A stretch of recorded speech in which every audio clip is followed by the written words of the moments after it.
As a small business owner, have you ever felt overwhelmed by the pressure of choosing the right hire or leading a team? Or have you ever found yourself tolerating a bad hire because you fear trying and failing again as you repeat the hiring process? If so, you're not alone, and you are in the right place. Welcome to the Growing Your Team podcast. The Growing Your Team podcast teaches business owners like you to expand your unique business by teaching you to master the hiring and team management process. Hiring and managing a team does not have to be a challenge. You just have to learn to do it right. And the Growing Your Team podcast teaches you how to become a confident leader who hires right every single time. Now, let's jump into the show where each episode you will learn tips on how to identify what type of help you need on your team, how to source amazing candidates, how to conduct interviews that lead you to your ideal team member, how to onboard successfully, and how to lead every person in your business so you have a team of rock stars who you are happy to pay every single paycheck. So let's jump in and teach you how to hire like a pro. Hello, JP Van Kuyk here, and welcome back to the Growing Your Team podcast. Today, I want to continue on the conversation we had about employees versus contractors that we had 2 episodes in the last solo episode. So in that one, we talked about when it's time for you to go from having contractors to employees in certain positions, and how some positions you could always do contractors, some positions you can always do employees, but there are some, starting off with the contractors is going to make sense, but at one point in your business, you should switch to employees just because your business grows and changes and these positions are going to evolve. But today, we're going to talk about how you might be treating your contractors like employees. This is super common.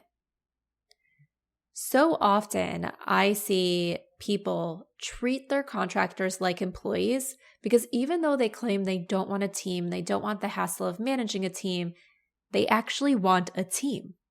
They want employees when they think about the relationship they want. They just don't want the responsibilities or the tax burden of having employees. And here's the thing, I'm going to let you in on a little secret. We've been lied to when we think that contractors are cheaper than employees because we're like, we don't have to pay all these taxes. And yes, you don't have to pay those taxes to the IRS.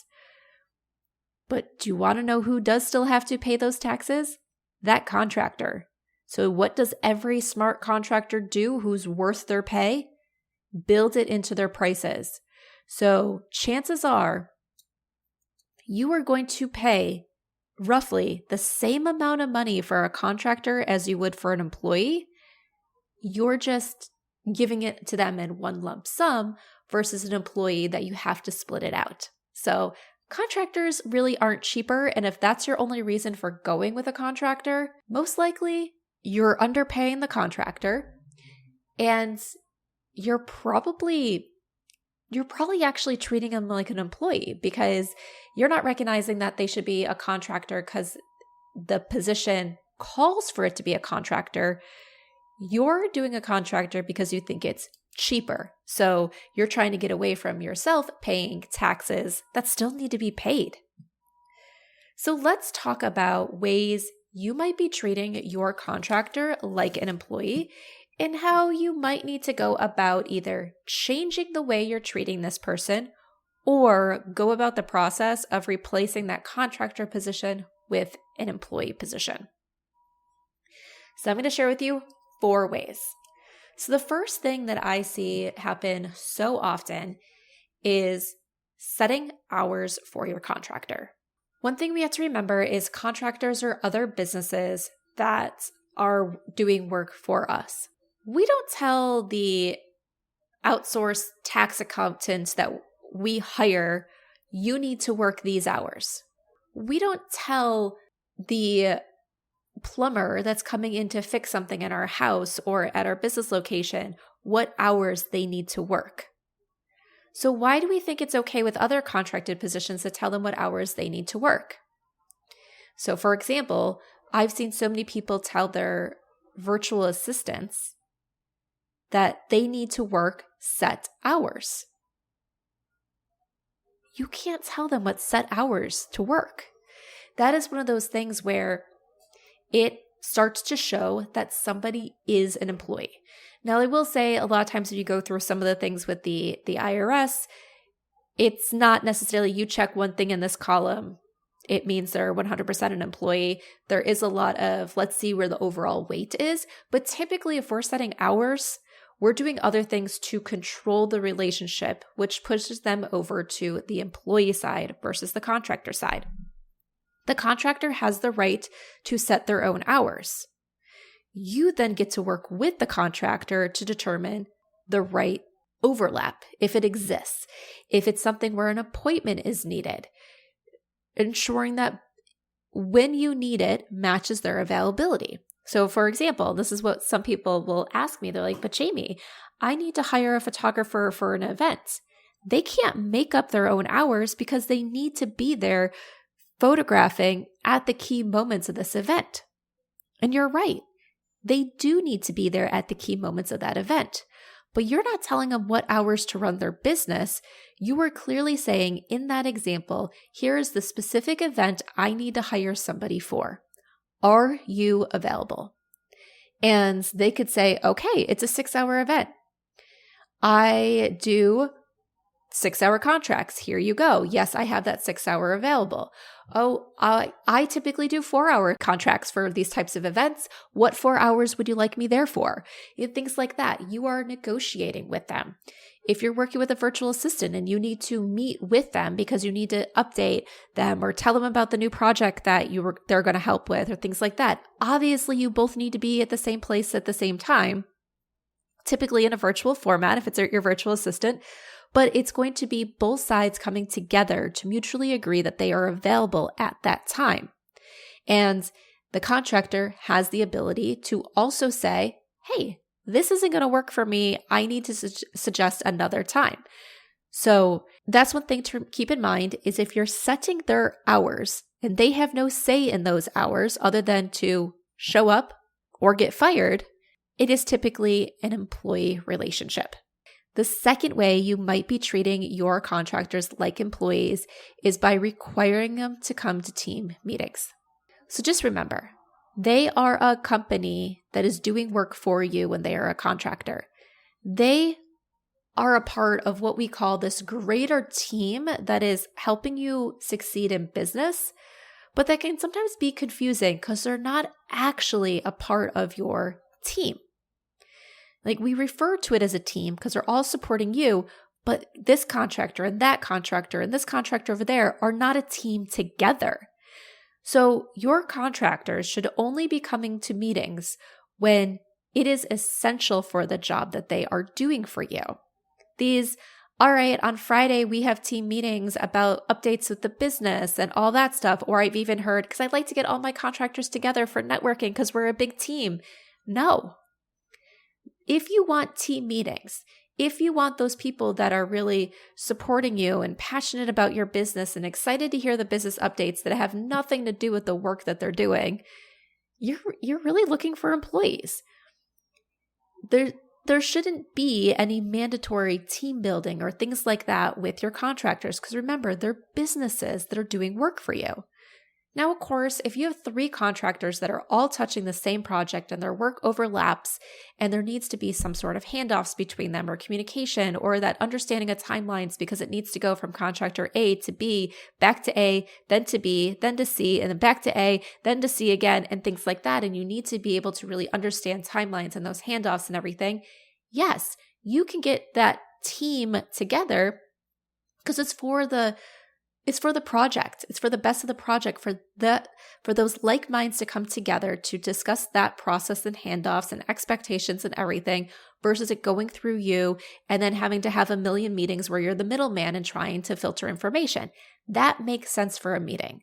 But these team meetings that are standing team meetings where once a week we're getting together and I'm going to talk about whatever the agenda happens to be that day. No, if you want those types of meetings in your company, you are looking for employees, not contractors. All right. So way number 3, you might be treating your contractors like employees is by offering them benefits and perks. This is one of those things where it can kind of be a gray area. There are things that you can do that are incentives for contractors, but you really cannot be offering them benefits. So when I was misclassified as a contractor years and years ago in my first full-time job out of college, this is one of the things that it made an immediate red flag when I talked to someone about, are they misclassifying me?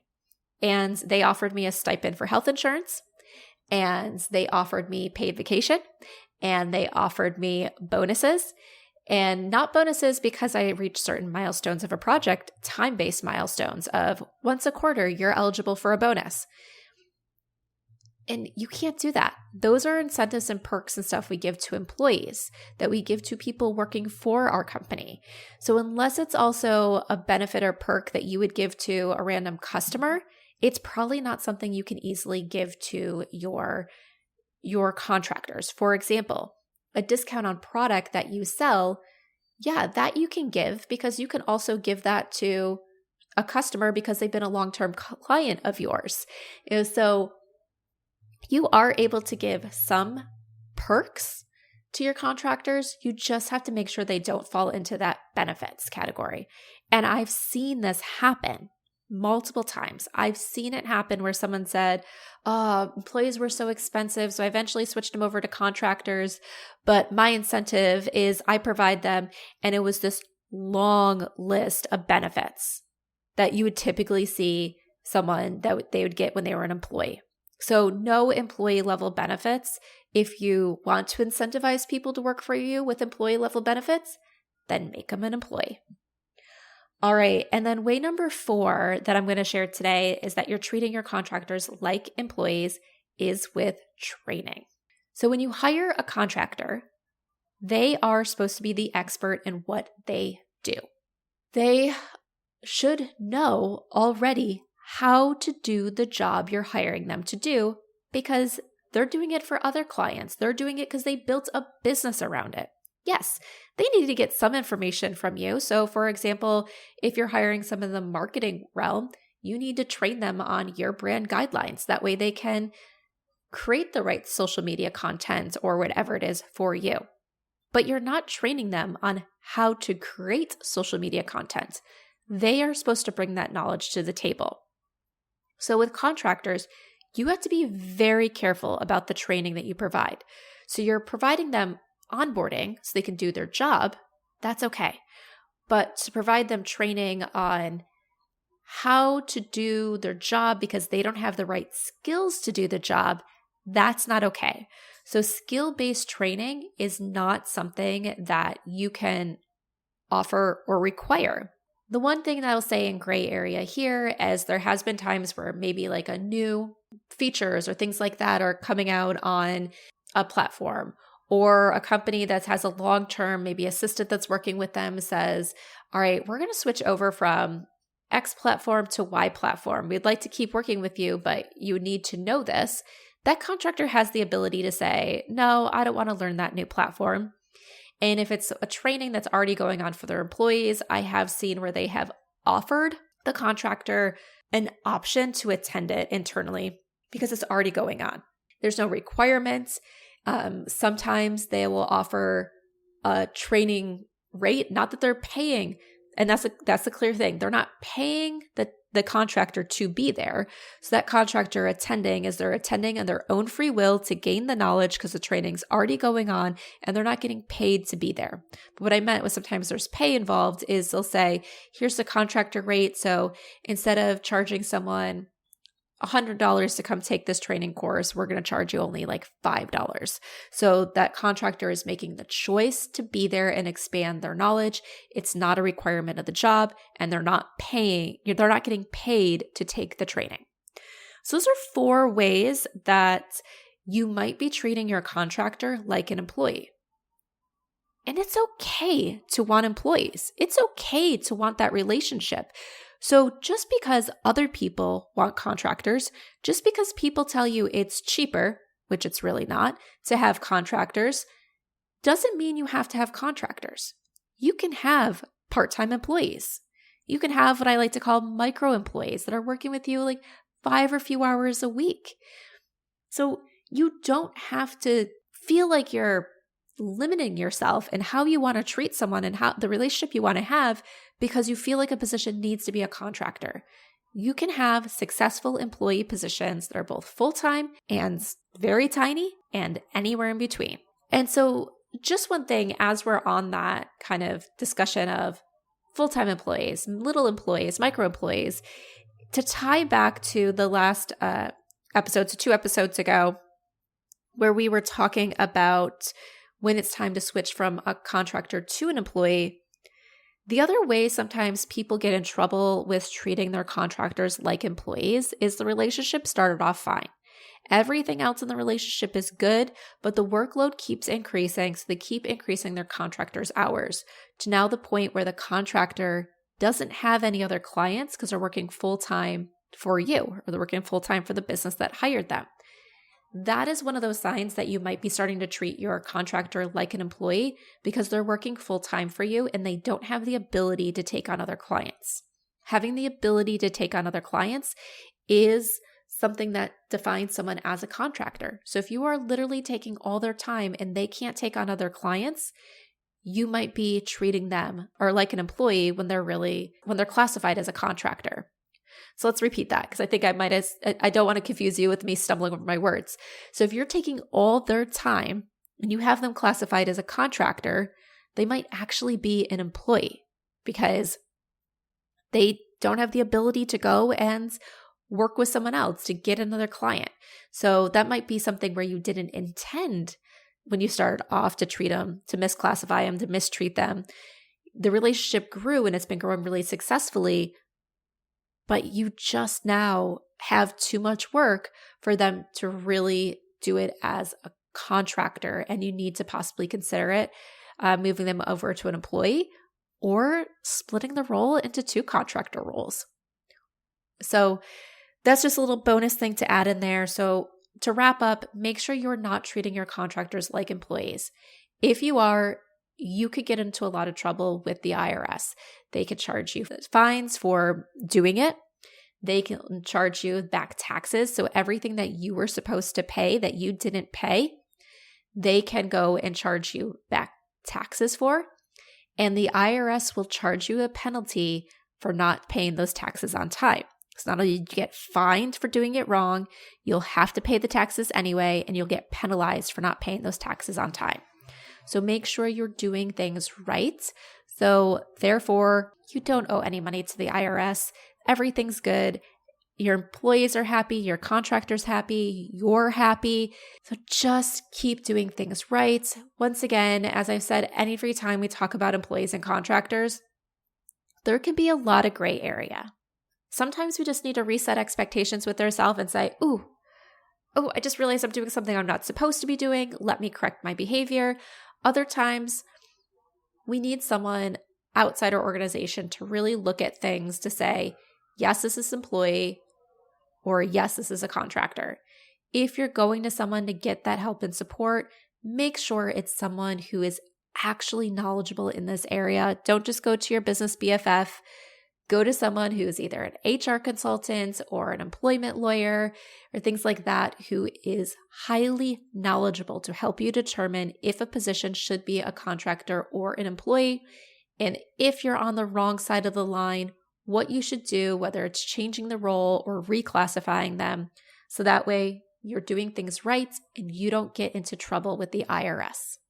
And that wraps up this episode of the Growing Your Team podcast. Thank you so much for listening. be sure to follow or subscribe to the podcast so you don't miss new episodes. And if your favorite podcast app has the ability, leave a review and let us know what you love about the show. As you wait for the next episode, be sure to follow Growing Your Team on Instagram at Growing Your Team, or head on over to growingyourteam.com to access more resources and learn how growing your team can support you as you master the art of hiring.